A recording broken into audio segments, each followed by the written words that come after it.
Hey, congratulations. How does it feel 31 years later, you know, New Jack City on the big screen again at American Cinematheque? It's pretty spectacular. I haven't gotten to see it on the big screen in quite some time.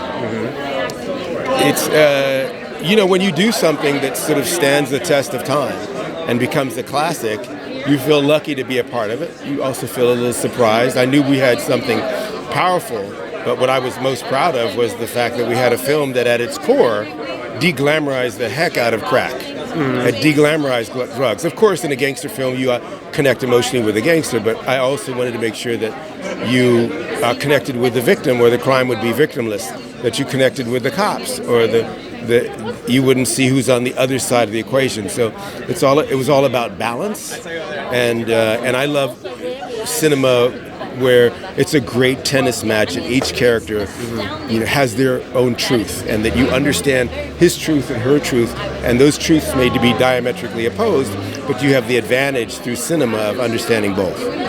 Are you surprised at how timely this film is and that it still sticks out to people? I am. I think when you are lucky enough to catch something that makes sense to humanity, and captures a time in an authentic way, it stays with us, and we brought it. And it wasn't just me; it was all of us. It's Vanessa, it's of course Wesley and Judd Nelson and Russell Wong and our producers. And, yeah, so it was a team effort, and we caught it right at the time. Here's what's also interesting: my father in 1971 did a film called Sweet Sweetback's Badass Song, which became the top-grossing independent hit of 1971. And 20 years later, his son, Mario, got to do a film called New Jack City. Wow. It became Warner Brothers' most profitable movie. So if you like numbers, that's kind of a vibe, right?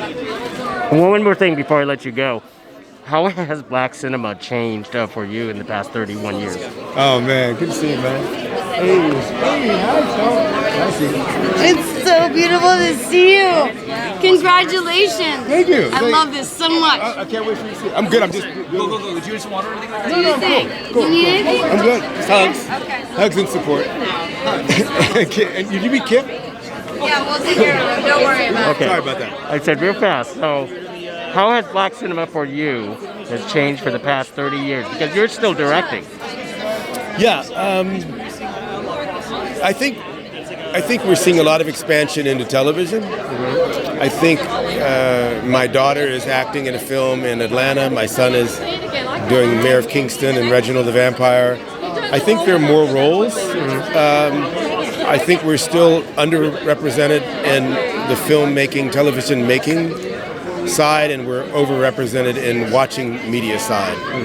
So I think the more you have people of all colors, including our Native American brothers and sisters, our Asian brothers and sisters, the more we appreciate the whole of who we are. Dr. King said we either learn to live together as brothers and sisters, or we all perish together as fools. And I add to that, now we have to learn to live together also in harmony with nature. And so we have a limited amount of time to get our act together. So I'm excited to see filmmakers of all colors, all genders, getting in there and telling their story, so that it doesn't just become outsourced to someone else and be their story.